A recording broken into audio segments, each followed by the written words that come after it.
Oh, we've got it. Yes, we're going to do that. All right, cool. That gives me some context, and hopefully we'll just work through it on. And if you mention something again and I've forgotten it, we'll just do it, and the listener will have to live with it. Well, I'll just say, that's what happens when you get some neurodivergent people podcasting together.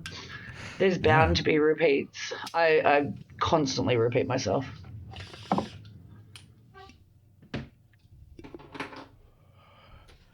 Yeah, we have a tendency to do that.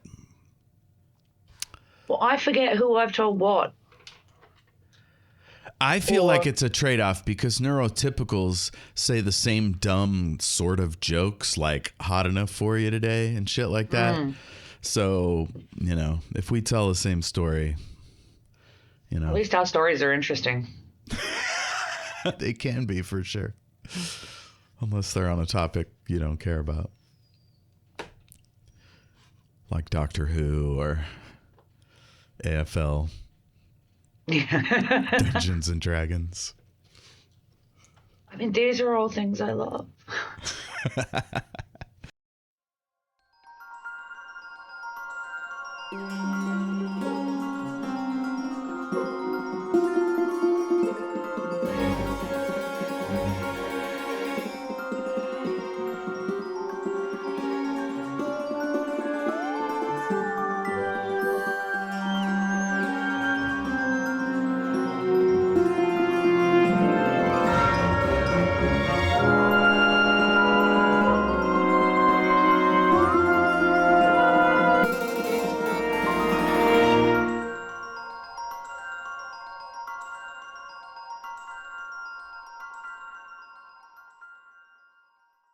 This is The Great and Secret Knowledge, a speculative fiction podcast. I'm your host, Jeff, and with me once again, it's Jessie. Hi, Jeff. How are you? Superb. It's hot here, but I've kept it pretty hermetically sealed. Had the AC going, so I should be okay without a fan for the foreseeable. Yes, well, it is summer there. Yeah, we're kind of on opposite sides of the world. Literally. Yeah. It's it makes it, because it's very cold. I'm sitting here in my hoodie jacket situation that is super puffy. It makes me feel like I'm in the 90s again. Oh, nice. I'm so happy 90s fashion is back. Hell yeah. I can get flared jeans. Oh, it's the best. Oh, I do love a flare. I never stopped wearing them. I just couldn't get them for a while. They were impossible to find. Yeah, I basically just wear the same pair of jeans until they fall apart. So I've always got my eyes peeled for them. Oh, I get it. When I found my current pairs of jeans, one a slight wide leg, one a proper flare. As soon as I realized they were comfortable and they worked for me, I bought 4 more pairs. Oh, hell yeah. That's smart. Well, we're back at it. Part 2 of Willow. We're about an hour in. So last time we saw our heroes, Willow was trying to use the wand on Razel, but it wasn't working. And the soldiers arrive with Mad Mardigan in tow. And we get the little mention that from one of the soldiers, "See, we found him without your help." So that's how we know that Mad Mardigan did not sell out Willow. Now, that's an interesting thing, but isn't that a little silly? Like, that's just for us, the viewer. Yes. Right. There's heaps of them. We talked about this already at the end of last episode about how, really, they just want us to like Mad Mardigan.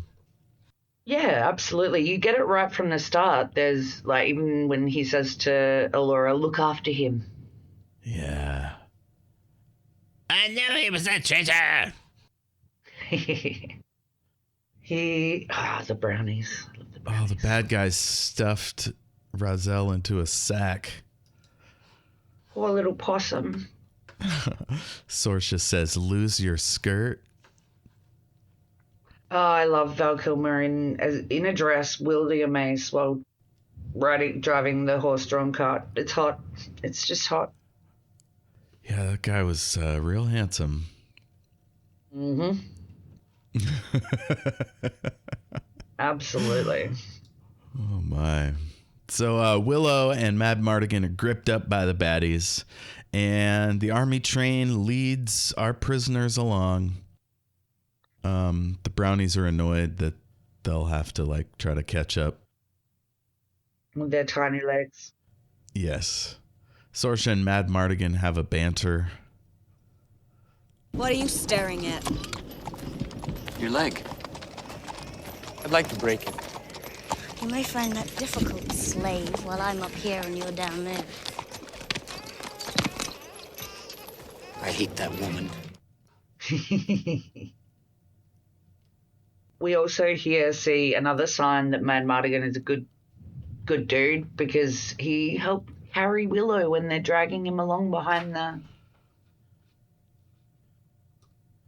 soldiers are dragging him along and he can't keep up, so Mad Mardigan puts him on his shoulders.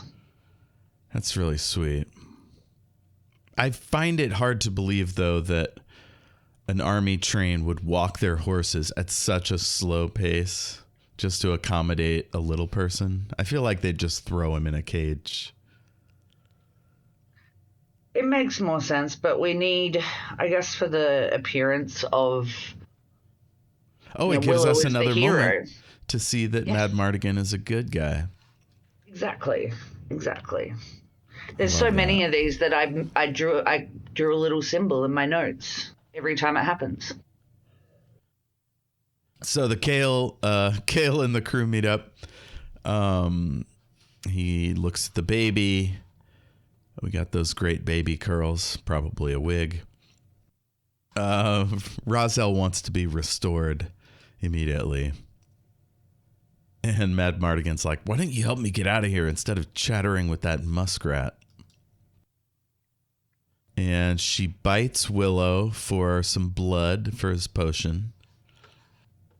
Oh, yes. I'm not surprised the possum bites those things. They will go you. Yes. It's an Australian possum.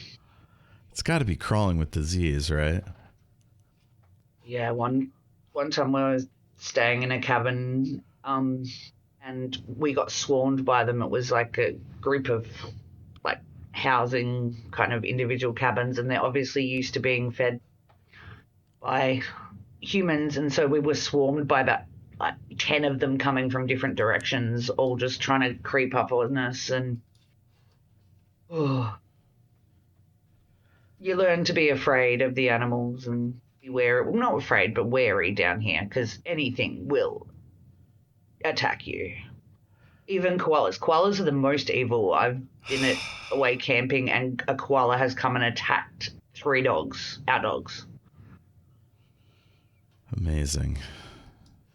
Yeah, raccoons are sneaky and stuff over here, but they tend not to swarm or menace ordinary people. But maybe it's because they're well fed. They're not. Yes, I think so. Out in the backwoods. Yeah, it was like a timeshare kind of group of cabins in a holiday location we were staying at. And they were coming at us. You know what? I'm going to use Australian possum. I'm going to make them really big for a D&D adventure. Do it. They're evil. Giant evil possums. Okay. So she bites Willow for some potion blood, and Mad Mardigan's like, what are we doing? And she says, I am a young, beautiful woman. And he goes, concentrate, Willow. What are you going to look like if this works? Don't interrupt. Sorry. Heer de Green Band, Kleider Blunenocht. I am a young, beautiful woman. Concentrate, Willow. I guess he really wants to see what she's rocking. Willow turns her into a bird. And she's very annoyed. Yeah, was it like a raven or a crow? Yeah, I think so. The brownies come over to pick the lock. Mad Mardigan tries to take over. And they bonk him with the love dust. Ah, the love dust. What's that stuff called again? What, the powder broken hearts or something like that? Yeah.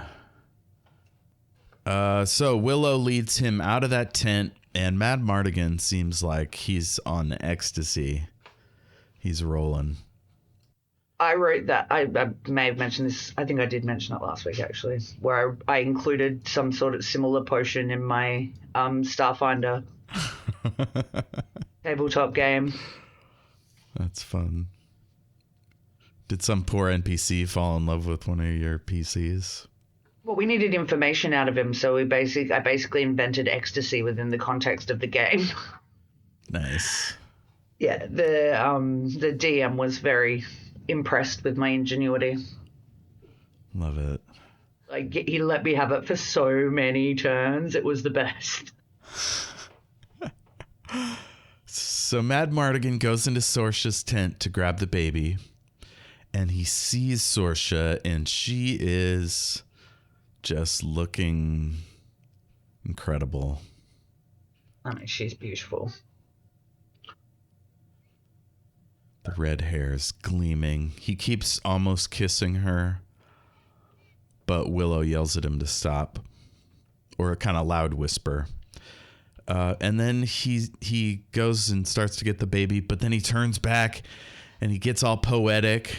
He says, "You are my sun, my moon, my starlit sky." You are my sun, my moon, my starlit sky. Without you, I dwell in darkness. I love you. What are you doing here? Your power has enchanted me. I stand helpless against it. Come to me now. Tonight, let me worship you in my arms. I always wanted to say that to a lady, but it never came up. I mean, it doesn't roll off the tongue organically without magic dust. Although when Game of Thrones came The out, dust of broken hearts, that's what it's called. yeah, when Game of Thrones came out, my ex and I would call each other my moon and stars. You know, like Because that ended so Khaleesi. well for... Well, people die, you know. It's you know, things happen. Spoilers for Game of Thrones. Season 1, I was so angry. I remember reading that death in the books. I read that death and Eddard Stark's death on the same bus ride, and I walked in the front door crying. My ex was like, "What is wrong?" And I'm like, "My characters, my book." I mean, they sacrificed a baby. That's pretty hardcore. Although the jury's out if Daenerys knew that was on the table or not. I didn't think she did. Yeah, I don't think it's explicitly spelled out, but Miri Mazdur kind of gave some oblique references. Let's see, where were we last? Kale rolls in, takes the baby, and Sorsha realizes the score, and she is pissed. She roars at Mad Mardigan, puts a sword to his neck, and he does some fancy footwork and knocks down the tent. And this is where Willow gets to see his incredible sword skills. He is just a master on the battlefield. Well, he said that from his very first scene. I'm the greatest swordsman who ever lived. Now, as far as choreo, I just have to say none of those guys were injured. No. He just kind of slides the sword along the front of their armor. I don't think that would incapacitate them. One guy got a little nudge on his leg, but I don't know. Yeah, it's kind of like dancing. It's sort of a musical battle. Well, water dancing to get another Game of Thrones reference. Yeah. Arya and her dancing lessons. Oh, Arya. Sirio Farrell. So good. It is interesting how Mad Mardigan, this is around the point where you really notice he's gone from super gross when they first find him in the cage, and he just gradually gets cleaner and better looking over the film. Mm-hmm. Oh, and we get our fun. This is where we get our fun sledding adventure. Yeah, we get this wicked sledding scene. It kind of reminded me of Better Off Dead, where dude is skiing. John Cusack is skiing down the mountain, and he's being chased by the newspaper boy who wants his $2. He's screaming, $2, $2. What now? Get out of here! Get out of here! Take a hike, friend.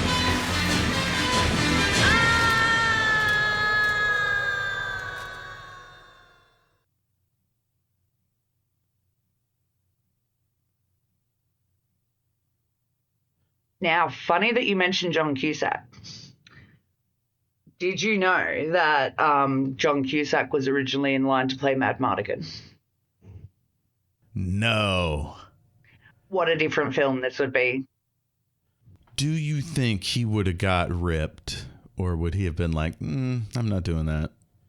Because Val Kilmer clearly got in fucking shape. I mean, this isn't that long after Top Gun. He could have maintained his awesome fitness from that. Yeah. I can't see John Cusack fucking hitting the gym 3 times a day. No, I think of him as kind of a skinny, weedy guy, but maybe that's just, the characters he's played, the two that are, coming to mind, Con Air. I'm going to type buff John Cusack and see what comes up. Do it.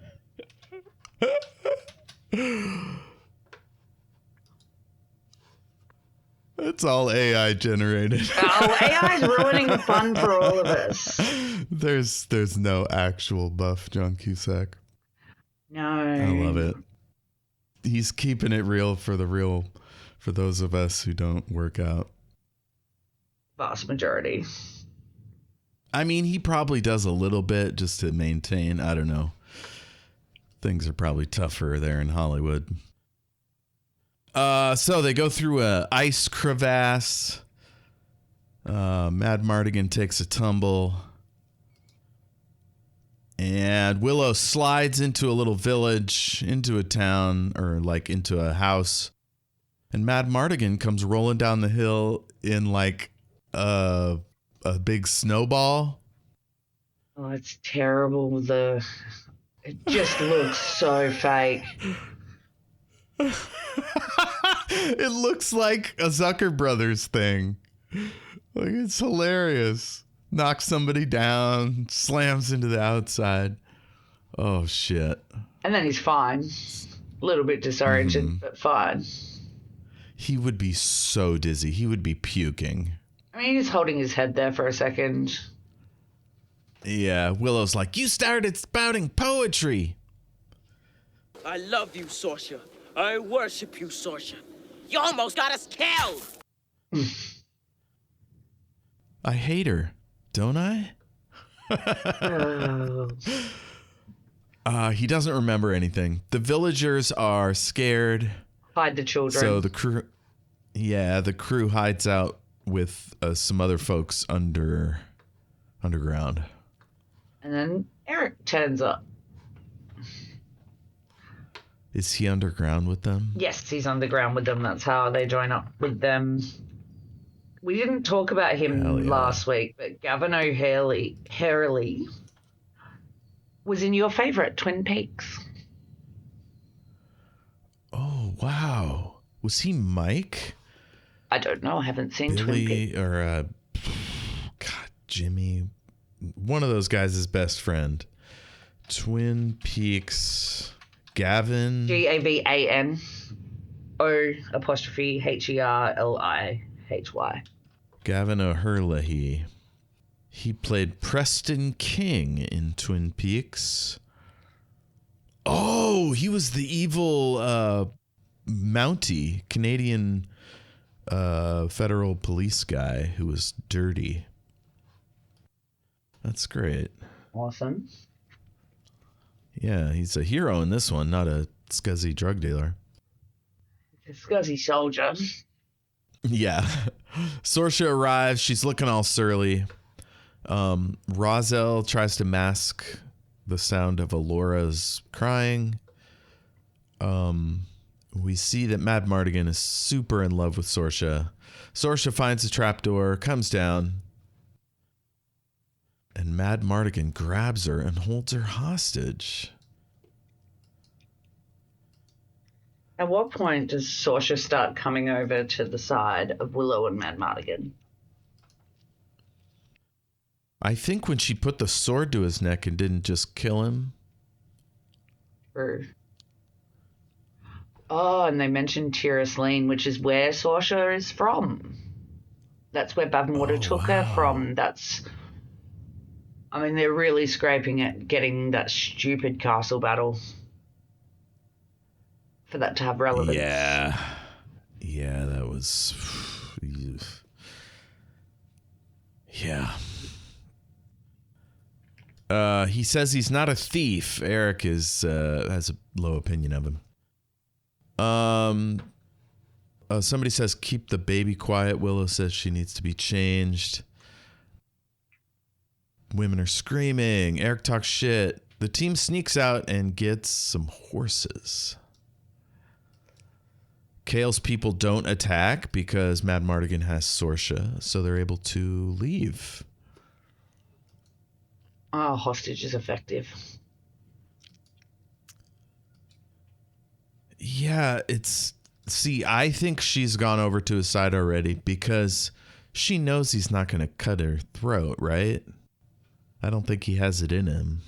No. I think she's going along. Maybe she's doing a thing where, like, if I go along, I can find out where their base is. I don't know. Well, they've just said they're going to Tiras Lane. Yeah, so she doesn't really need to do that. So I think maybe she's already turning. And once again, we see how Nelwyns make their way through. Like, I love that about this film. They show you don't often see someone having to help Willow. Like, they have their own way of fighting battles. They have their own way of defending themselves, and he uses the pole to swing up onto the horse, so he's able to get on a full-size horse on his own. Yeah. That's great. Well, she does shout over here to the bad guys. Maybe she hasn't come across yet. I don't know. That's so fun when Willow jumps up on the horse. Good times. So they have a long riding scene. Sorsha kind of ranks on Mad Mardigan about his poetry, and he denies that his words meant anything. And they fight, and it's clear that they want to do it. Oh, yeah. The sexual chemistry is just going up through the roof at this point. Did I really say those things last night in your tent? You said you loved me. I don't remember that. You lied to me. No, I just wasn't myself last night. I suppose my power enchanted you and you were helpless against it. Sort of. Then what? Went away. There's this softening she does, like in mid close up, where she's like looking all hard, and then she just kind of faintly. Oh, that's either really good acting or she was hankering for some Kilmer. Considering they got married after this. And then she takes off. So they just kind of look at each other from a distance. They go to a fabled looking castle. It's kind of a bad matte painting, to be honest. And we get a Lego playset of a castle. For how big it looks on the outside, this is woefully inadequate. It really is a Universal Studios lot. Yeah, it's pretty cringy. But it's suitably weathered. It's got moss everywhere. And it's got people frozen in stone. Willow's been at them with his acorns. Oh, yeah. So Mad Mardigan starts looting. Roselle turns into a goat. And there's trolls skulking about. And I decided I really do not like trolls. You and Willow both. They are scary. They can crawl upside down and up the side of buildings. There's such a broad spectrum of what is a troll in fantasy. Yeah, you got your treasure trolls with like a gem in the tummy, or you got the ones you put on top of a pencil and they have the hair goes way up. and you could spin the pencil and it would flatten their hair out. Yeah, then you've got, I don't know, sort of nebulous trolls from like Billy Goat's Gruff. I'm not sure exactly what they're supposed to look like. Yeah. And then you've got your D&D troll, which is like a giant rubbery flesh eater whose blood is acidic. It's totally different.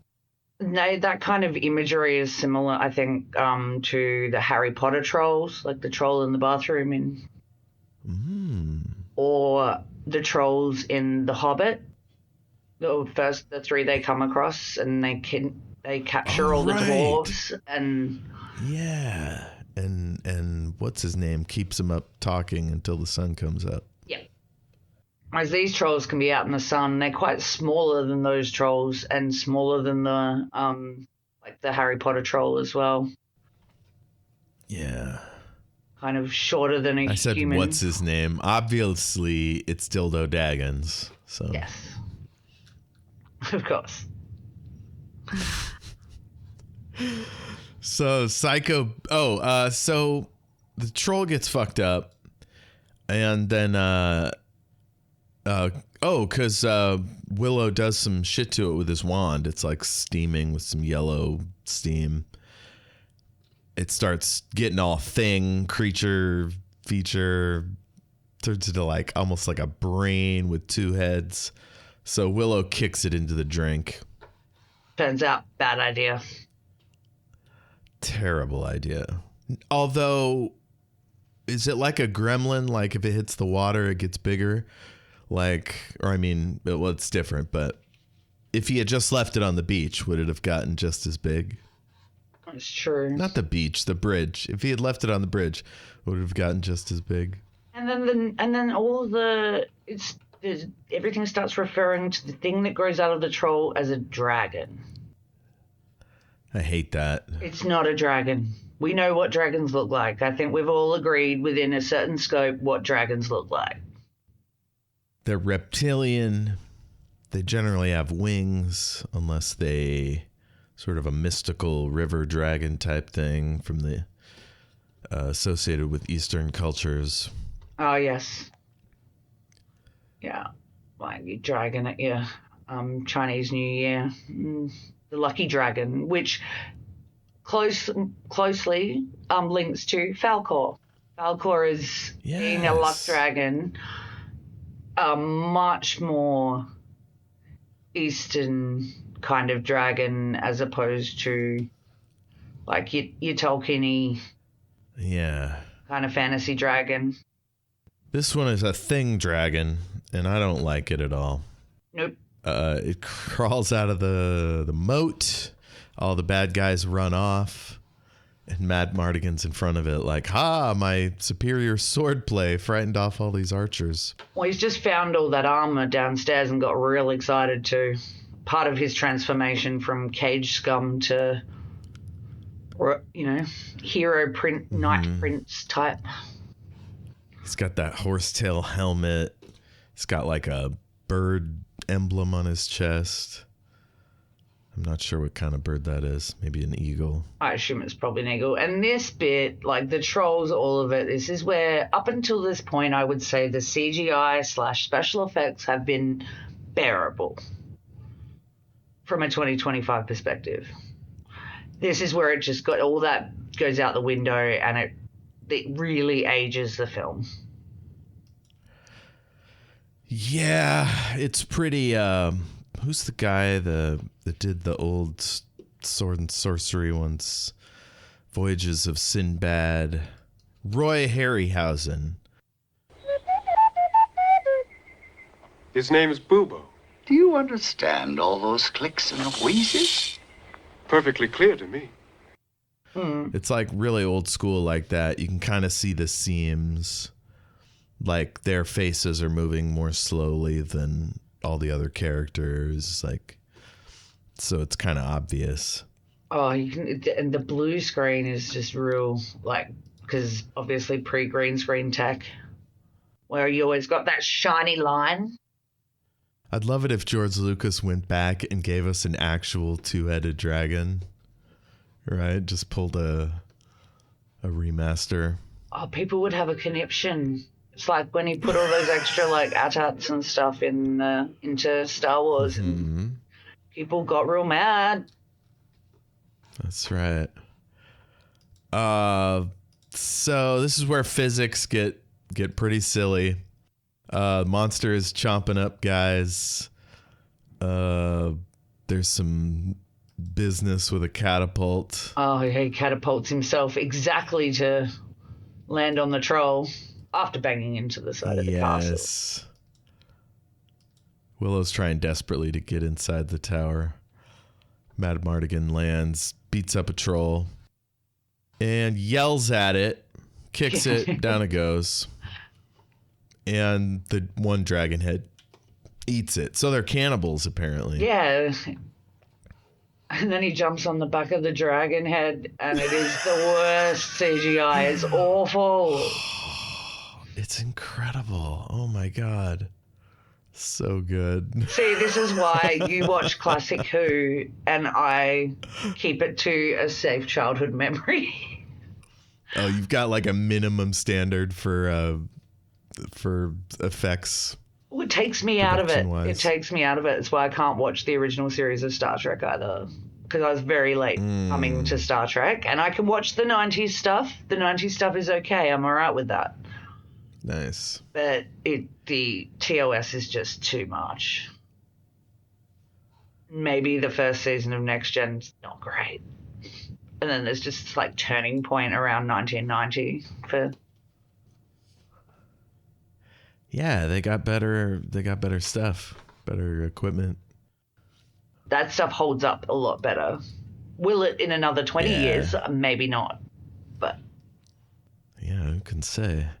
Sorsha lifts Mad Mardigan to his feet, and they go to town. Oh, their kisses. They're just so convincing. Joey's theory from Friends doesn't hold up here when there's real-life chemistry.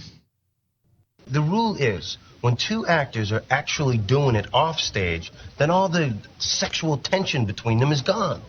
Okay? So as long as it's hot on stage, you got nothing to worry about. It's when the heat goes away, that's when you're in trouble. Like, off stage, and the on-stage chemistry's shit, and that's how you can tell whether the actors are sleeping with each other or not? Well, they might not have slept together yet, these two. True. Or they're good at bringing back the flavor when it's required. Yeah, it could be this scene was filmed like early in the taping before they hooked up. Because he was definitely hot for her before this, because he talks about going to see her in a play in London, and it's all like hot for her then prior to filming this. Nice. Oh, for the listener, you'll be hearing some fireworks because it's the 4th of July over here. I can't hear any. In the United States, that's a big deal. I had no idea.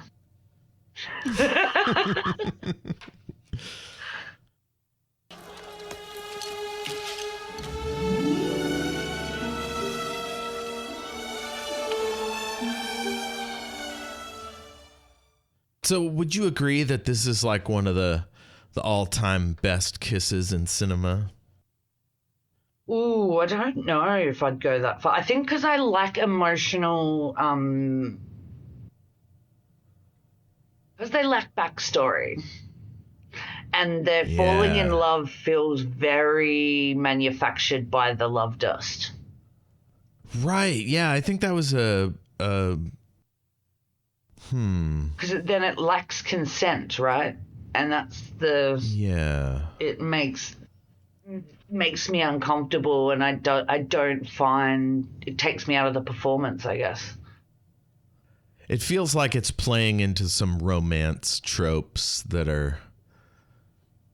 aren't exactly the most enlightened, you know, the kidnap victim. Yeah, Stockholm Syndrome. Manipulated by magic powders. But for whatever reason, she realizes that she loves him and starts fighting back to back. Eric's troops attack the enemy from outside on horseback. Cale and his goons charge the line, and he gets loose with the baby. As I've said, I'm sure already, but I'm going to say it again because it bears repeating. You could have cut that entire battle out and just had Cale steal the baby. Like, they meet up with Eric. Saoirse, they could fight just as easily manufacture that romance moment at any point. And then just have Cale steal the baby. Here's what I see. I see Mad Mardigan coming into his own once he has a full suit of armor and a weapon. I see Willow finally getting to use offensive magic. And still not getting it right. I see Mad Mardigan distinguish himself against a monster. But it's kind of weird because there aren't really other monsters in this movie. Yeah, it really feels shoehorned in. Yeah, I do love the kiss, and I want a suitably high tension moment for that. You could have done that at the end battle. Yeah. I think the best part of this scene is Willow coming out onto the bridge and screaming for Allura. He's got like blood on his face. It was super moving. He's just heartbroken. He throws down the sword and falls down. Or I guess he still holds the sword. Man. They've taken her. There were too many of them. Oh, Willow. He's so sad. Oh. That reminds me of the rock eater in Neverending Story. Oh, that's He's it. Like, my hands Look like big, strong hands, don't they? Yes. I always thought that's what they were. They look like good, strong hands, don't they?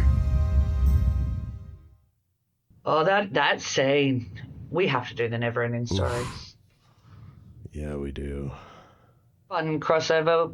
I was going to save this for when it happens, but this feels appropriate. Razil was Urgle in the Neverending Story. Yes, you mentioned that earlier in our talk last time, but it bears repeating. Neverending Story rules. What was Urgle's thing in that one? So when they were going to the Southern Oracle, when he comes up against the Sphinx, he kind of... This is after Falcor rescues him from the Swamps of Sadness, and then he wakes up and she's the one who jabs the needle into Falcor's back to give him vitamins. She's like, eat up, drink up. This is good. And they do that awful stereotype of, you know, the man hating his wife and she's just a nagger. Very, we get the amazing line, to the winch, wench. To the winch, wench. Oh, yes. To the winch, wench. Emu Book and Urgle. That's what their names are. I love it. Other kisses in cinema. Do you have any big faves? Ooh. I mean, the one on the front of the Titanic's pretty hot. Like that I'm flying Jack moment. That's pretty special, that one. I gotta say Jennifer Lopez and George Clooney in Out of Sight. Ooh, Sandra Bullock and Keanu Reeves after they come flying out in Speed. Hell yeah. That one's pretty. One's pretty up there. Ooh, I love in Last Jedi when the mechanic kisses Finn. Oh. Basically saying there's some things worth living for. And then she gets completely sidelined in the third movie, but we don't have to talk about that. No, I went and saw that at a midnight screening, and I think that was the one that made me swear off ever going to midnight screenings again. Oh my God, that's a damn shame. I'll just watch it when I get up in the morning. It's fine. Stay off the internet. Avoid the spoilers that way. Yeah, that makes sense. I had the death of Han Solo friggin' spoiled for me by someone who went to the midnight screening. What? Yes. I would shit. Friendship over. Oh no. God, that was such a major, powerful moment.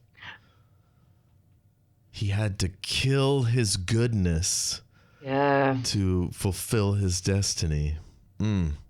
That's like child soldier shit in lots of places where they have child soldiers, but like Liberia, other parts around there.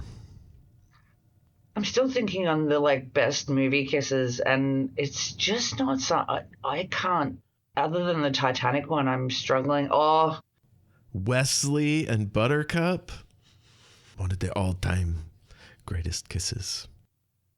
Since the invention of the kiss, there have been 5 kisses that were rated the most passionate, the most pure. This one left them all behind. I mean, the Peter Falk narrating it really adds something to that one. Yeah, although you could say that's more tell than show. I mean, arguably, a lot of Princess Bride is that, though. Now, I never saw Mr. and Mrs. Smith, but you would think that those two could really kiss because they were married at the time. No, they were having an affair. He was married to Jennifer Aniston at the time.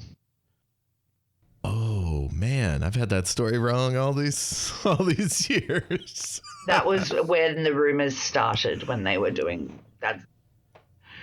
The public statement is they did not get together until after he'd split from Jen.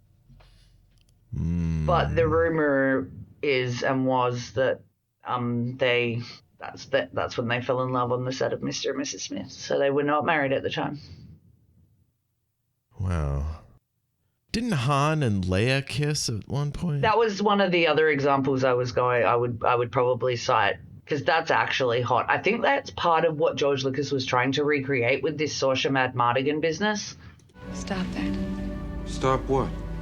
Stop that. My hands are dirty. My hands are dirty, too. What are you afraid of? Afraid? You're trembling. I'm not trembling. You like me because I'm a scoundrel.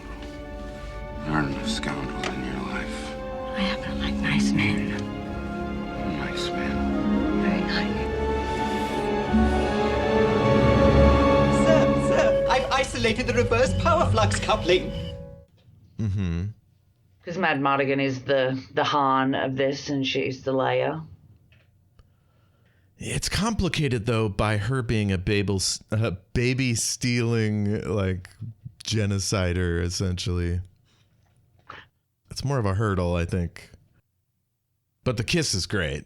It's just a little it's a little fast. Yeah, when I think about it, most of my favorite films don't center around a romantic storyline, other than Eternal Sunshine, but that's subverted. I can't even remember their first kiss. Probably because it happens like at the end of the movie or something. Well, you don't really see their first kiss. You see, it's all the peripheral of their relationship rather than like when we see them kiss, it's kind of in the middle of the relationship once they're established. Yeah. As we're going backwards over the relationship. God, I love that film. But yeah, no, I can't think. I mean, yeah, Wesley and Buttercup, I'll pay. I will ride for it if we are allowed to use a TV episode. Strange New Worlds season 2, Tomorrow and Tomorrow and Tomorrow, I think is the name of it. But La'an goes back in time and falls in love, and it's pretty powerful. That's if we're gonna do TV. I mean, Ross and Rachel's first kiss when he comes back into Central Perk.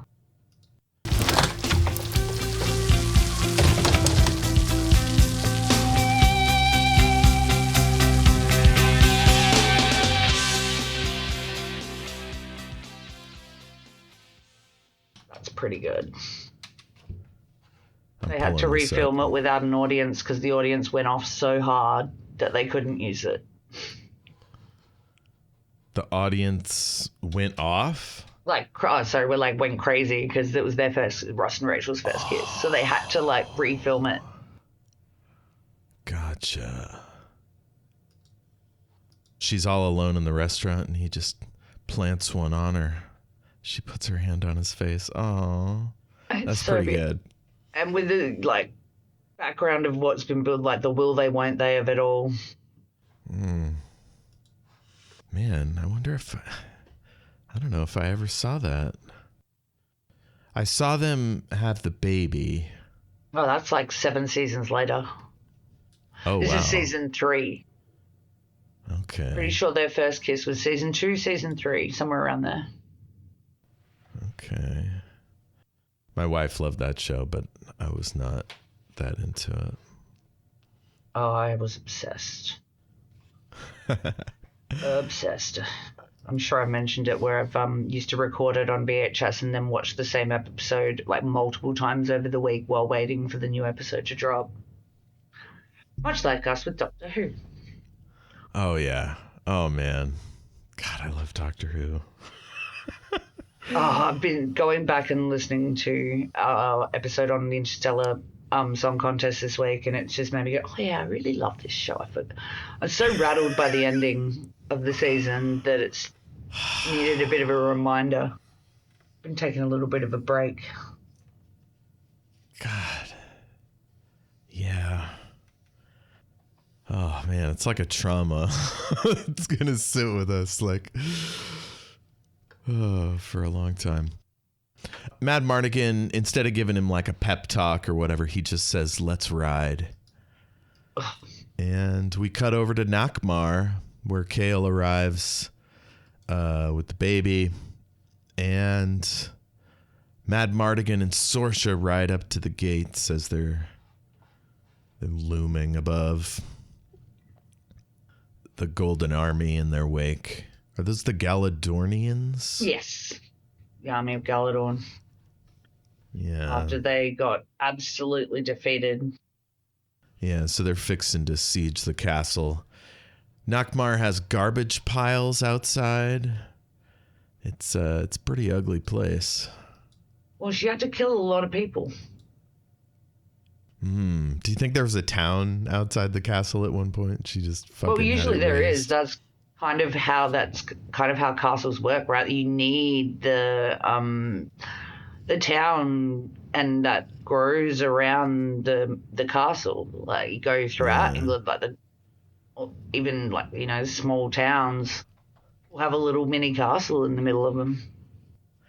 That was one of my critiques of the attack on King's Landing in Game of Thrones, where they just basically cleared the entire field in front of the walls, which I could understand security-wise why you'd want a big open path so nobody could ride up close. But I feel like in the book, it made it sound like there were all sorts of just illegal dwellings everywhere. And like it would stand to reason that they'd extend outside the walls, but I just let him have it because there was so much other bullshit going on in season 8. Oh, I've got so many. Like, if you're gonna complain about things in Game of Thrones, like that one's way down the list. Yeah. The book is so like steeped in traditional medieval combat and stuff, so it's strange that the movie is. The TV show is less concerned about all the logistics.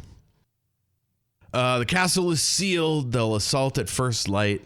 Inside the castle, Bath Morta is like, "Where's Sorsha?" And Kale's like, she turned against us. Turned against me. Prepare for the ritual!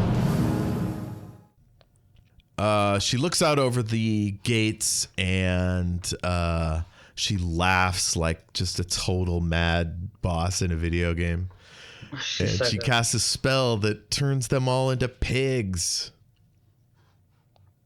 Yeah, the army is looking way less impressive when you look down from the battlement, and she just makes them all pigs. Yeah, this army is puny. I can't tell if it's because Bath Morta has killed so many people and like... Yes, so there was a Battle of Galadorn, right? So you saw how big X army was when Mad Mardigan was in the cage at the start and he rode past. Yeah. He mentions when they meet back up again, I did you a favor by not taking you, we were wiped out. And so this is all in the backstory of... in the actual story that didn't make it to the screenplay, and they have this whole sequence where they go and have this battle and they lose hideously. Like the destruction of Galadorn is a pretty big thing, whereas it's just kind of a secondary remark from Egg when they say, I did you a favor. Hey, check this out. There's a novelization of Willow by Waylon Drew. It's highly rated among the 120 people who've reviewed it. And it's based on the screenplay by Bob Dolman. But this thing says that it's not based directly on the movie. So maybe there is more of that stuff in it. Yeah, it's more what's going on with other people while this is all going on kind of vibe, I think. See, now we're getting up to the battle that actually makes sense. Right. In the narrative structure. Yeah, so Willow protects himself and Razel with a spell while all the soldiers are turning into pigs. Including Sorsha, Mad Mardigan, the whole gang. Bath Morta preps for her evil ritual. She says something about transform me and I will destroy her. Come, lightning. Touch this altar with your powers. They've strapped up a Laura Dannon in some kind of like, I don't know if this is appropriate to say about a baby, but like some like dom kink, like, you know, just feels It's because it looks like electrical tape, right? A little bit. It's a weird choice. Let's see. So Willow tries to fix Razel and she turns into an ostrich. She gets a peacock tail. She turns into a turtle and a tiger. She turned into a goat at one point, which was great. She's been a goat for ages. Like, she goes from when she turns from I was actually surprised at how long she was a goat in my rewatch. That must have been in the snow camp when they broke her out in the tent where the baby was and all that.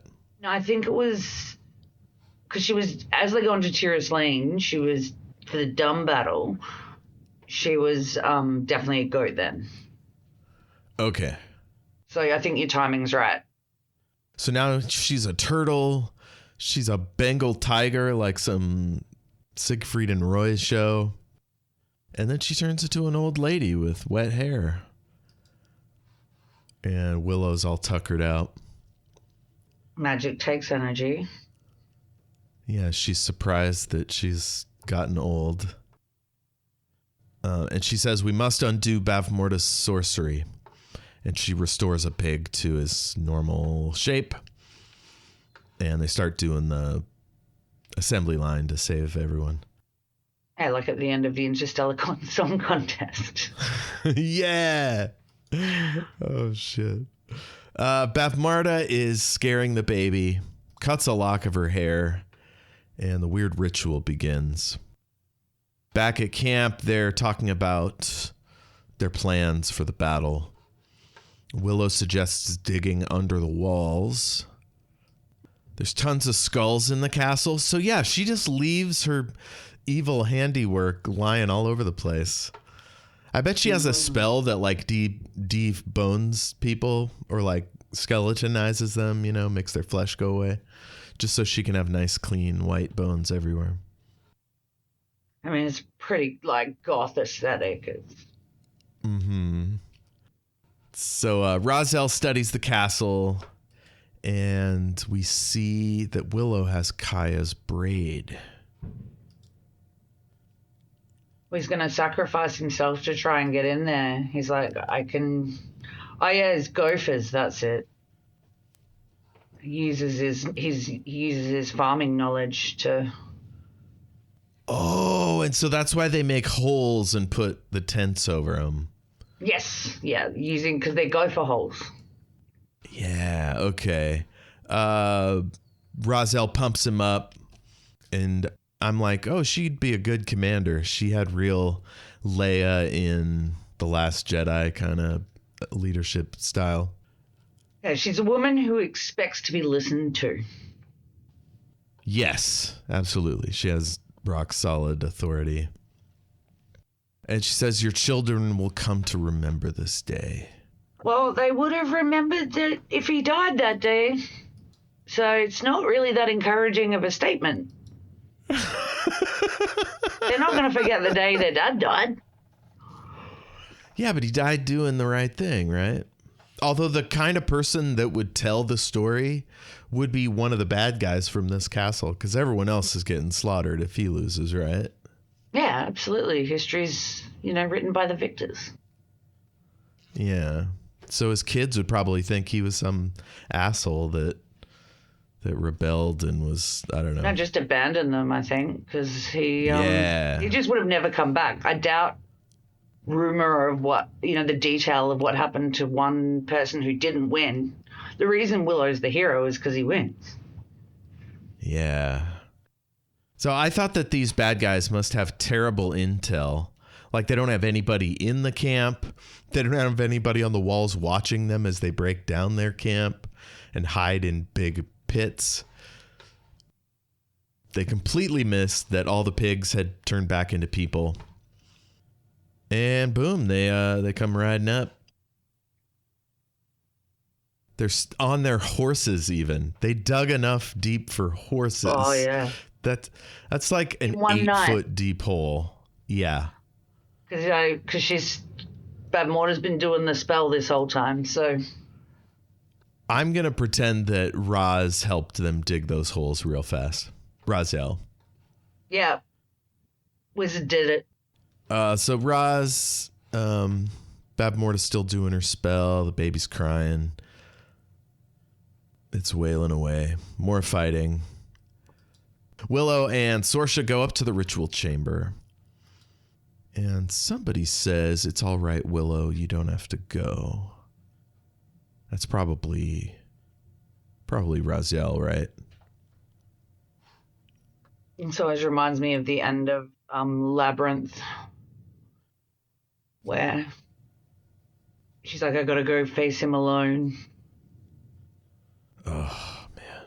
It's like, you've got this whole army behind you, and you gotta go, face off against the ultimate antagonist. I wouldn't go so far as to call Jareth a villain. Yeah. Yeah, fairies have their own laws and morality, I guess. Yeah, he's the Goblin King. Goblins, excuse me. Sorry, Jareth, don't send me any goblin-y tricks. So the door opens, the priest blows out her candle. She's like, what the fuck? Traitor child, I must despise you now. Oh, Bavmorda's looking real bad. She's all wet from the rain. She sends her goons in. Sorsha makes quick work of them. What's that? Oh, she just played the way she takes every acting choice to the extreme. Who, Jean Marsh? Bavmorda? Yeah. Yeah, absolutely. I think Joanne Whalley did pretty good for fake sword fighting. So Sorsha says, I won't let you kill that child. And Bavmorda hurls her into some spikes with telekinesis. This is the Star Wars moment. One of She's many. Giving her a force push. Oh yeah. Well, they've got some. They're pretty powerful. Where is Chalindra with all this? I know she gave Willow her wand, but you'd think she'd be there, like, kind of helping out. I don't think she leaves the forest. All right, I accept that headcanon. that works for me. Did the brownies ever catch up to? Yeah, they the turn up with heroes? Ek. They get a lift with the army that's coming up behind them. You see them in their little side saddle going, woohoo! I just watched them set off a multi-spear crossbow thing. That was fun. So you've come around to the brownies. You were so anti-brownie at the beginning. If they don't talk, I'm loving it. Oh, no, I love it. Yeah, we've established I love everything about the brownies. So I was watching some of Kevin Pollak's stand-up. He's mostly just an impressionist. I shouldn't say just, but like all of his joke setups end up in a impression. At least That the gets clips on old YouTube. real quick. Yeah, it's fun for like a 5-minute set. I don't know if I've ever seen a full hour from an impressionist.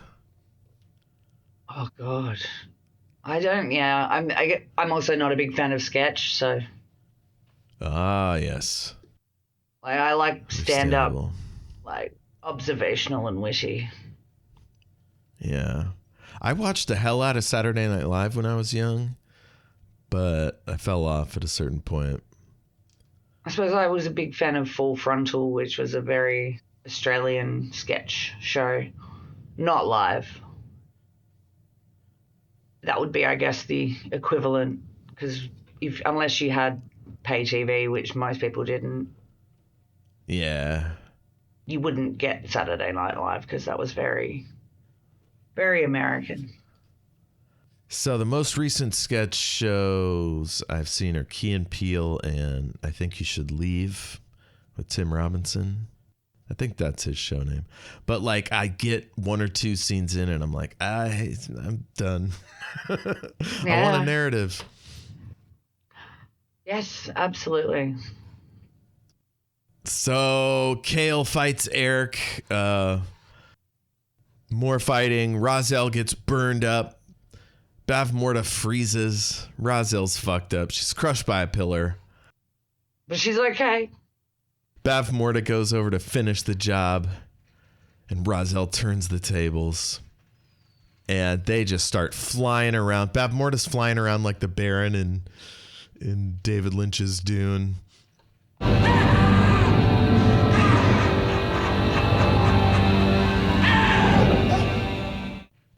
Razel's laughing like a madwoman.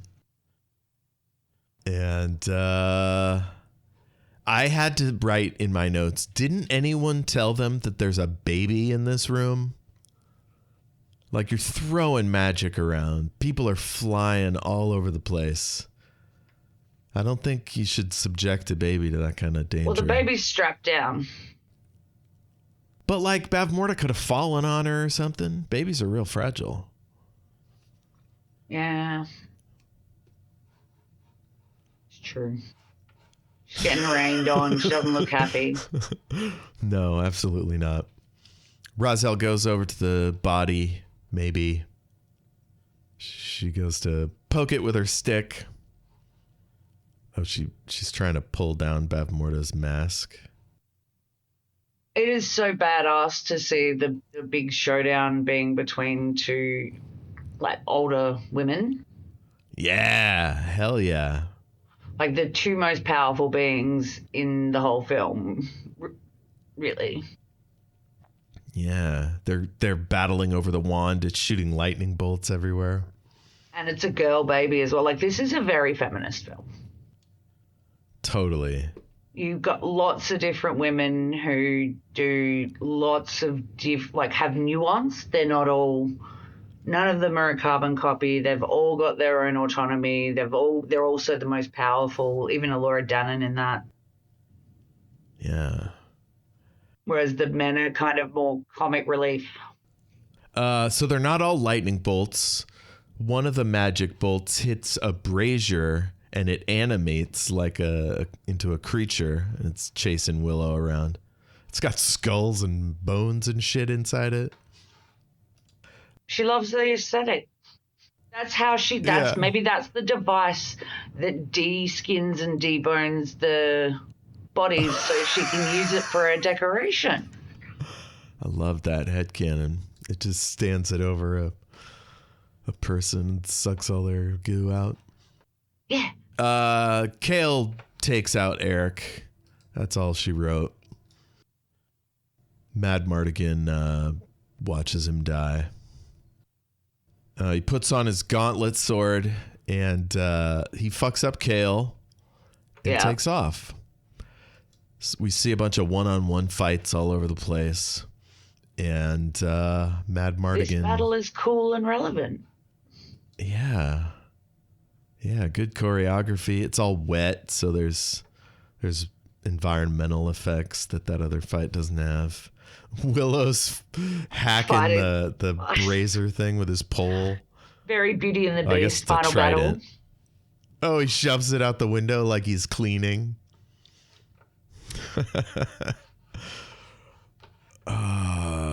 So I wrote there's a pretty sweet kill on Kale. How's this go? Yeah. I'm just watching it. It's great.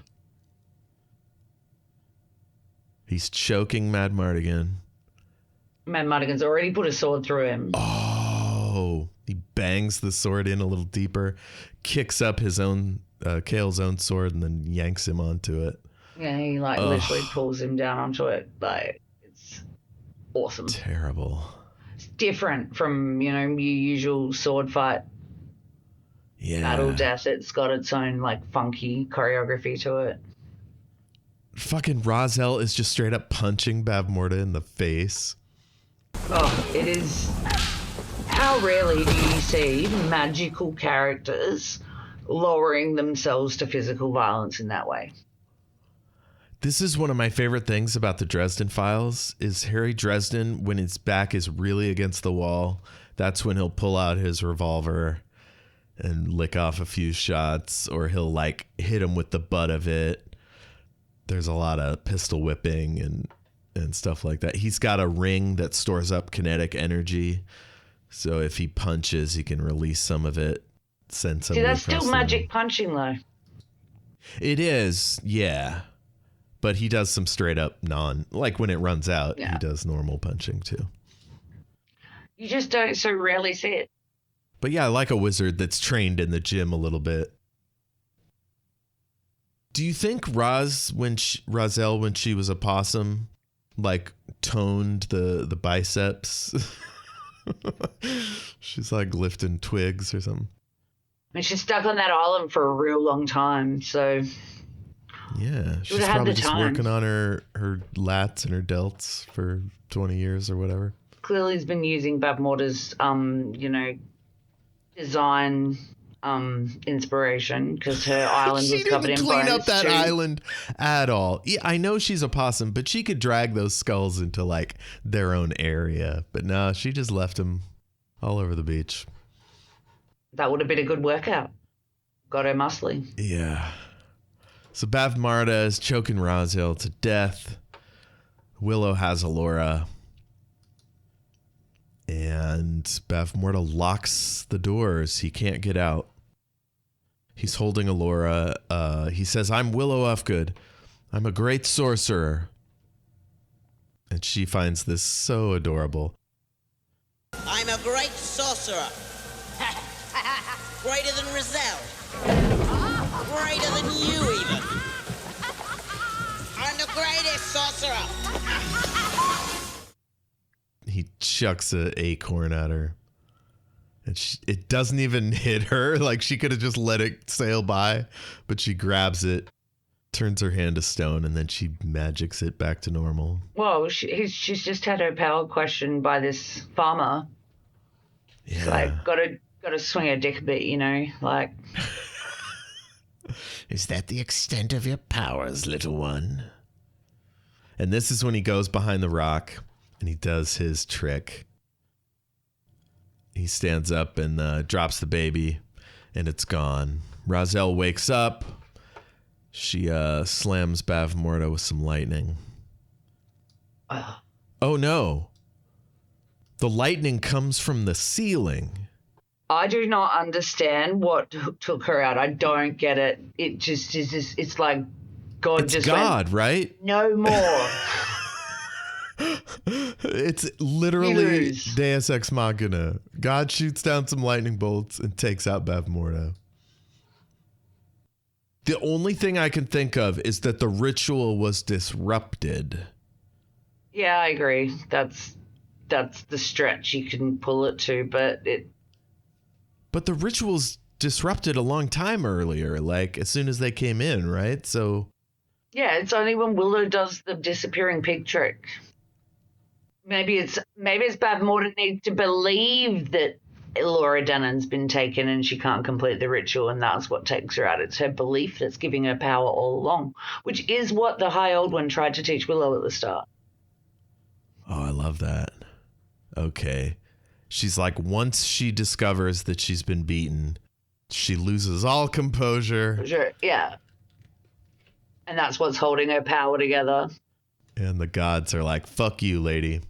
Yeah. We find out it was this disappearing pig trick. Everybody's excited. Willow gets a magic book. And they head out to go home. Willow the sorcerer, you make us proud. We get Joanne Wally in some nice queenly garb. And she looks like it's been her daughter all along. They've both got the same red curly hair. Oh, yes. Now, if I was writing this novelization, I would make Allora's mother. Maybe we find out at one point that she's related. Like, she could be Galadornian or Tiraslenian. Or she's like maybe the younger sister of Sorcia's father. Sorry, yeah, Sorcia's real father, and then has a younger sister, and that sister's child is Allura Dannon. So it makes sense if she's like adopting her cousin or whatever. Yeah, I like that. Willow kisses Allura Dannon goodbye. It looks like she's going to have a good life. And he heads out. Everybody's cheering. And he runs into his townspeople. Migosh is loving it. He is so excited. Burglecut comes over with the other Tories. They're looking on skeptically. Oh, the High Aldwin is just full Mr. Miyagi. He's like grasps Willow's hand. He's got a weird squint going. And Willow does the apple bird trick. Apple turns to a dove. Flies off. And then it poops on Burglecut.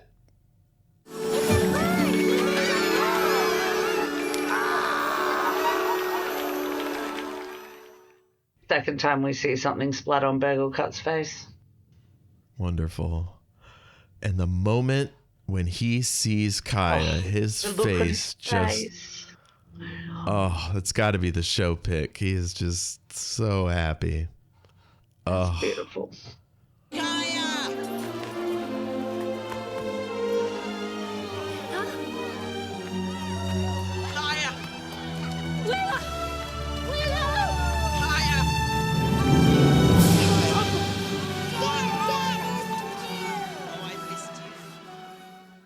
He goes running towards her, and her face, oh, Willow? Oh, Willow! Gaia! Oh, they're so cute. Oh, Mims and Rannon come running. Dada, I missed you. Oh, tears! Oh, even the townsfolk are crying. It's genuine thrill. I wept when I watched this the other day. No. It's just so goddamn moving. And then we get the beautiful matte painting and unless it's a real location, but that can't possibly be true. Yeah, that's new. I reckon that's like New Zealand, maybe. Amazing. And that's Willow. Oh, and the last song, I'm going to drop it in here. It is fucking terrible. It's so bad. Is it the song after the main music, or is it just the main I'm going to music? turn it up just so I can make fun of it here.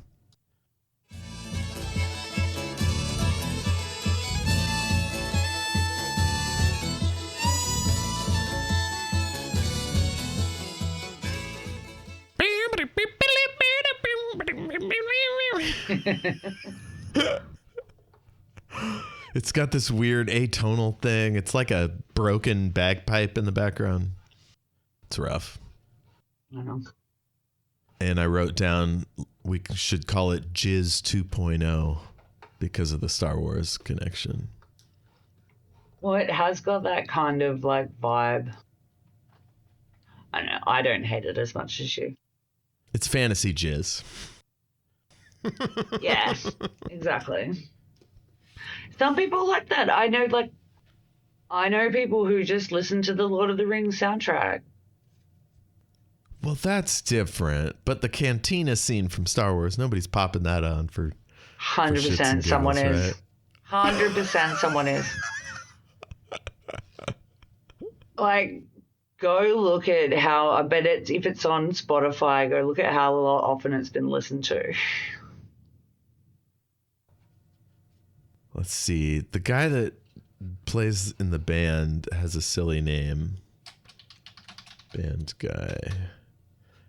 Figrin Dan. Fiery Figrin Dan and the modal nodes. Plays the Klug horn, or the clue horn. Flugelhorn, I think. I'm shocking with I pronounce words the way I read them. So that's the song. What else is there to say? Do you have more notes? I think I mentioned no explanation of what killed Bav Mortar like 3 times in my notes. I think that's worth mentioning. And I did just sit there when I finished, just letting the credits roll. Beautiful. I love it. It's an amazing film. I never get over, like, it never gets old. It's a good time. Right on. Well, I'm going to order this Willow, a novel. Check that out. I'll check back with you all. Yeah, definitely. Favorite character in the film? Ooh. I mean, it's got to be Mad Mardigan, right? Oh, he's amazing. Just because I'm a horny devil, I'll say Sorsha. But no, I think mine is actually Willow. I really love that he overcomes his size difference and not knowing magic. I take it back. The brownies. I love the brownies. Hell yeah. I think that definitely is a hangover from first seeing this as a kid. Mm-hmm. But I always prefer the comic relief. Like, that's rather than the romantic lead. Give me the comic relief every time. Every time. How does Bab Morta stack up against other villains? I put her on the, like, she's so extreme it's almost camp. Mm-hmm. And if you weren't so sure she took herself so seriously, it would absolutely be camp. Yeah. And Jean, What's her name? Dean Marsh. Like, is she better or worse than the Emperor Palpatine? Or on par? I would say on par. There's similar motivations. That's pretty good. I'm trying to think of other camp villains. All the ones I can think of are classic Doctor Who. I mean, immediately, like, I would...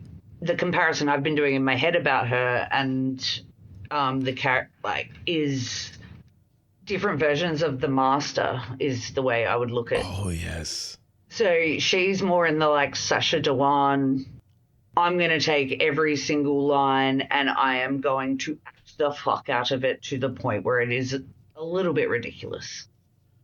Yeah, that's good.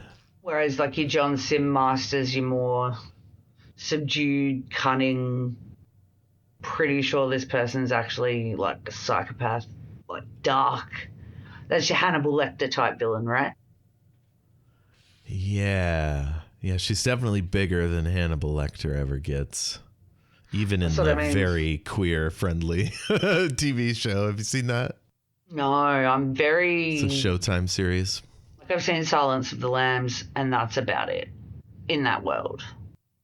It's weird. It's more graphic than the movie, but because it has this high camp, like, artistic sort of color schemes and fancy outfits and stuff, it's almost like makes it less gross and brutal. It's very odd. Beautiful show, though, if you can stomach all the people eating. I think that's the thing. I'm not one for gross horror. Like, yeah, the horror, there is some of that. All my favorite horror is either funny or it's the thing you can't see that is scary. Yeah. So I know I've talked about how much I love Blair Witch. Oh, it's so good. Absolutely love that film. Whereas so many people I know hated it. Because by the time the film, this is in the era where Australia wouldn't get films until a year or more after the US. And so by that stage, everyone knew that the Blair Witch wasn't real. Like, they knew it wasn't a real found footage film. And that put a lot of people off. Whereas I found the way they made it, the film nerd that I am, I looked into it and learned how they actually filmed it. So I'm like, well, considering it's by and large, like, ad-libbed and they basically stuck these kids out in the middle of nowhere and with some cameras and then proceeded to, like, spook the shit out of them for a week is incredible.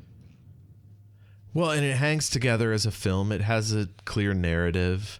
Like, there's an artistry to it. I don't know. I've never cared much about twists or, last minute surprises. No, same. I like suspense and creeping dread more. Yes. I'll take a psychological thriller any day. Because nothing is more scary to me than humans, really. Yes, and that is a huge component of the Hannibal TV series for sure, is you always know where the enemy is. He's, like, in the next room preparing dinner, Well, this leads me into, is Lestat the villain of Interview with the Vampire? I don't know if he tells the story in the most honest way. Like, he's kind of a unreliable narrator. I think if anyone else told that story, he would absolutely be the villain. But, like, because he's the protagonist, Louis, you mean? Obscured. Brad Pitt. Yeah, like if Louis... I meant Tom Cruise. Yeah. Oh, is Louis Lestat telling the story? Louis the one telling the story. If you read the book, oh my God, it's the most draining. Like, my favorite line in the whole film is the very end line when he's in the car with Christian Slater. He's like, still whining, Louis. Still whining, Louis. Because that entire book is just this guy, sad, emo guy, complaining about his existence as an immortal being. Whereas Lestat's a far more interesting character and he's a lot more fun. Yeah, a whinger is not easy to love. No. But yeah, I guess he's telling the story about Lestat.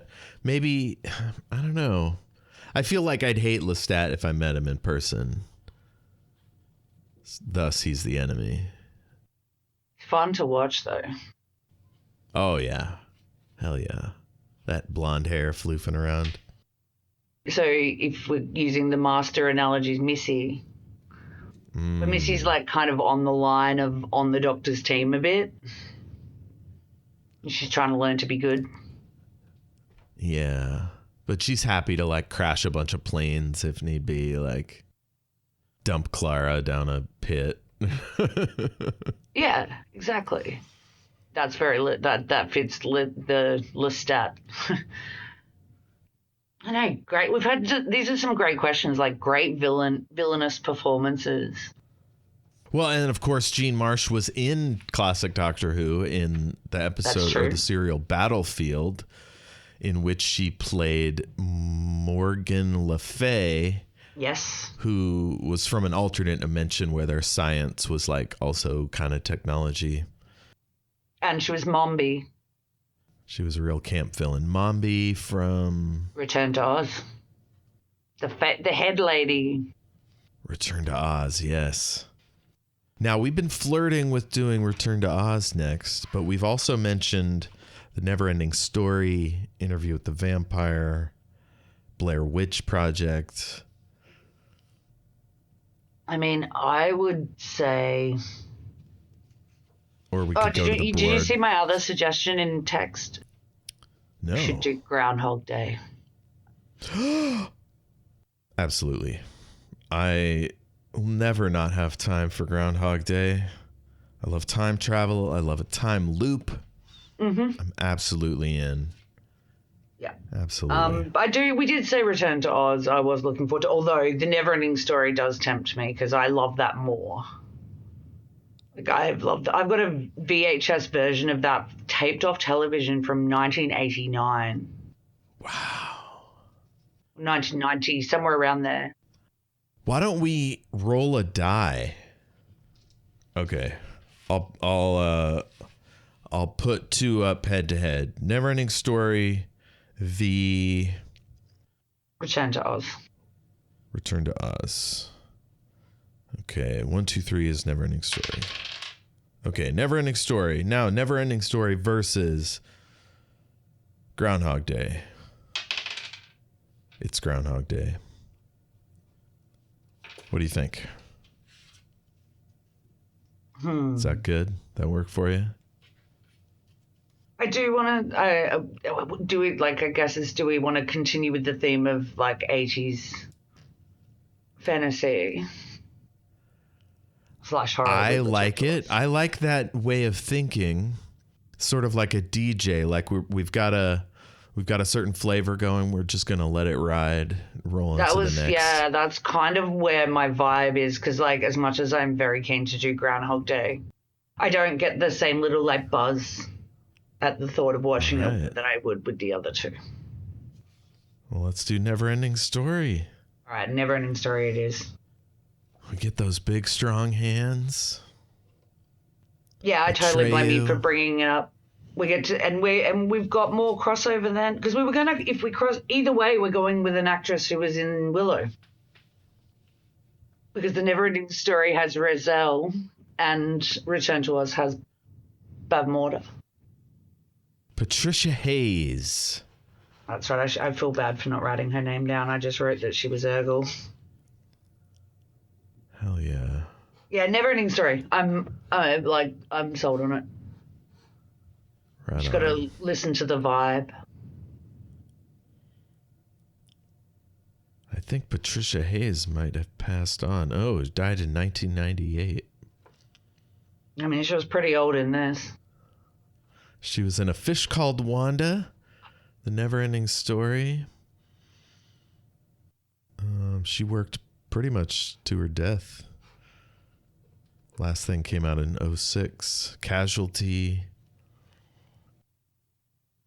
So you said she died in 1990.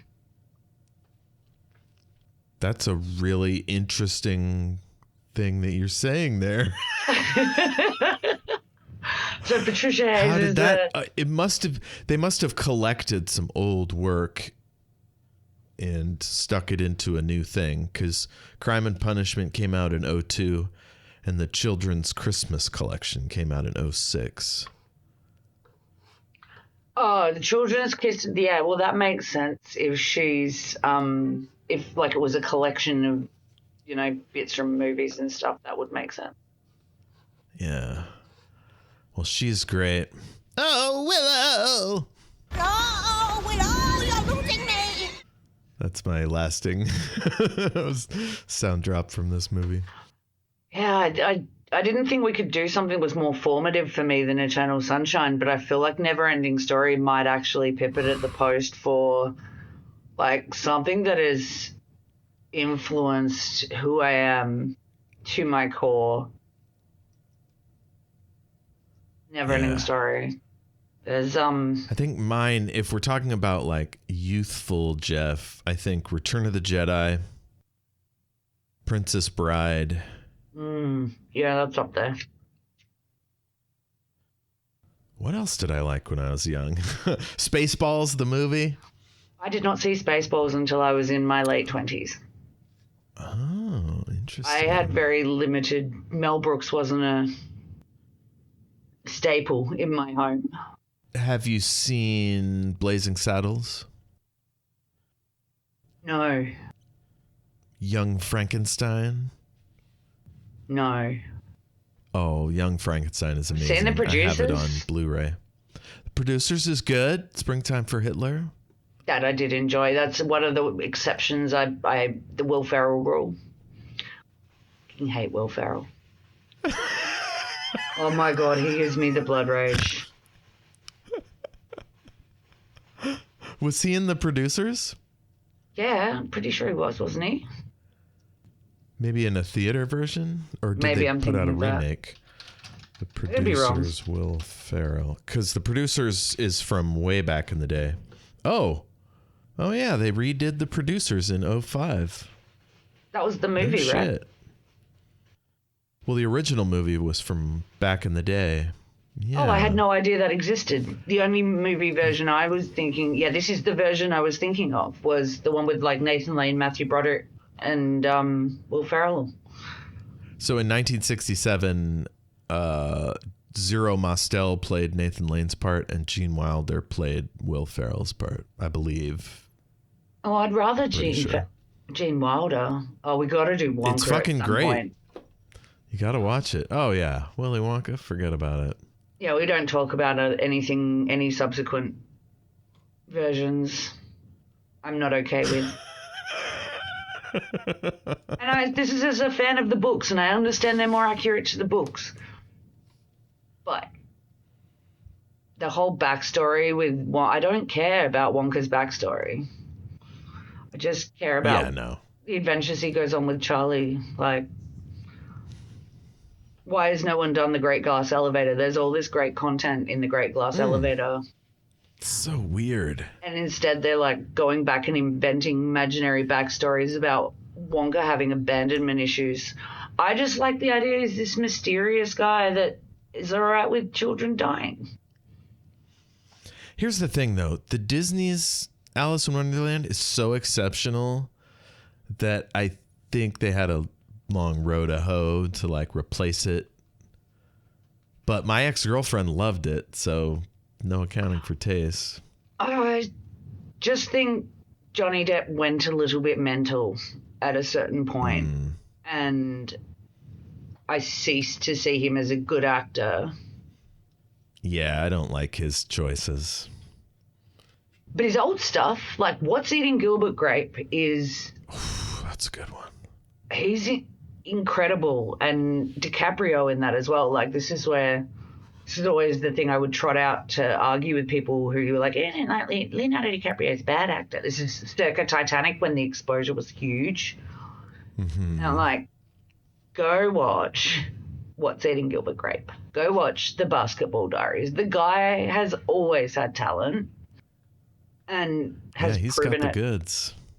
Oh, he's amazing. And you lose that it's Leo when you're watching him, I think, in a lot of things. It's such a shame that the film he won the Oscar for is actually terrible. It's not that great. The pacing is bad. It's slow. I can think of a dozen things he didn't win for that he should have won. Like Wolf of Wall Street. That's what he should have won for. It felt like him getting it the following year for The Revenant was almost like, all right, it's about time we give you one for something. Rather than this was the outstanding performance of the year. This is where I get irked. This is what puts me off award shows these days, though. I used to be big. I'm looking at the 2013 Oscars. Daniel Day-Lewis won as Lincoln. Which I thought that film was quite boring, too. Yeah, I never watched it. It didn't look like my kind of thing. And I'm like a U.S. history nut, so I don't understand that. Weird. You should definitely get into Outlander then, because it's the first 3 seasons are like Scottish and French history, and the rest of it is all American. That's cool. Yeah, it's all colonial or revolutionary America, and the characters getting involved with all of them. They're like all these meeting all these famous American historical figures. Like, you absolutely get multiple scenes with George Washington. It's awesome. That's awesome. Well, folks, thanks for listening. Please watch my other shows, or listen rather. Shattered Worlds RPG. Everything is awesome. And Omniversal Escapades, we tape every other Sunday at 6:30 Pacific Standard Time on twitch.tv/Omniversal Escapades. And then those are archived at youtube.com/Omniversal Escapades. You can send us an email, greatandsecretknowledge@gmail.com, or like us on Facebook. Tell your friends about us. Suggest topics. And we have a Discord. Join us there. And yeah, let's make this show even greater. How do people find you on the internet there? Everywhere. Cosmic Cowgirl. Cosmic starts with a K. The rest is spelled normally. Right on. And I'm at El Jefe Tacoma all over the place.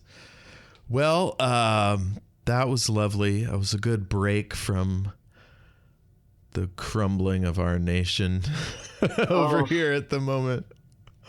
Every day. Passed the end of civilization bill yesterday. I haven't had the emotional energy to read up about it yet. Everyone's referencing it, and I'm like, oh, I don't want to know. I don't want to know. And like exist in a bubble for a little bit longer. End of days. Well, thank you for existing in our bubble, listener. And until next time. I love you. Stop saying that! How can I stop the beating of my heart? It pounds like never before. Out of fear. Out of love. I can stop it. I'll kill you. Death next to love is a trivial thing. Your touch is worth 100,000 deaths.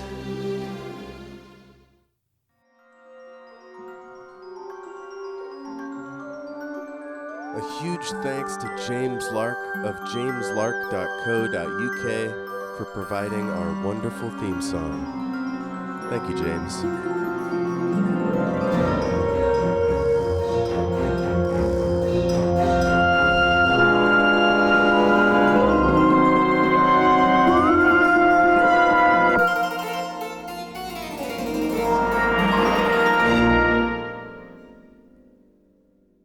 You are my sun, my moon, my starlit sky. Tonight, let me worship you in my arms. You do love Sasha.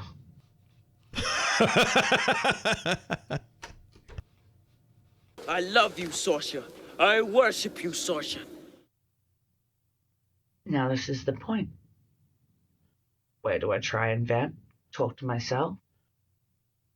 Or do I let Jeff just cut this bit out? I guess I'll find out when I listen back.